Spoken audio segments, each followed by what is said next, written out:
ဒီဝင်လေထွက်လေလေးဝင်ထွက်နေတာလေးကိုတလက်သက်တတိထားနေခြင်းအဖြစ်အတိညာတဖြည်းဖြည်းနဲ့ရင့်ကျက်ပြီးတော့မြင့်မားတဲ့အဆင့်ကိုရောက်သွားမှာဟုတ်လား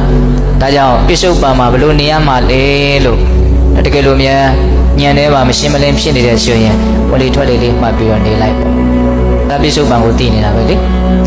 ကျွမ်းကျင်သွားလို့ရှိရင်တခြားသောဖြစ်ပေါ်နေတဲ့မြင်မှုကြားမှုနားရမှုစားသောက်မှုတွေ့ထိမှုတွေကိုလည်းပဲနော်ဦးဇင်းတို့လိုက်ပြီးတော့တိနေခြင်းအဖြစ်ပိဿုပန်ကိုရှုမှတ်ရမရောက်ဘူးလားနောက်တယ်ဒါကြောင့်ဉာဏ်ပညာရှိတဲ့ပုဂ္ဂိုလ်တွေဟာတွန့်တိုခြင်းမရှိပျက်စီးခြင်းမရှိတဲ့တနည်းအားဖြင့်လောဘဖြစ်အောင်ဖြားယောင်းခြင်းမခံရတော့ဒေါသဖြစ်အောင်ဖြစ်စည်းခြင်းမခံရတော့မြင့်မြတ်သောစိတ်ဖြင့်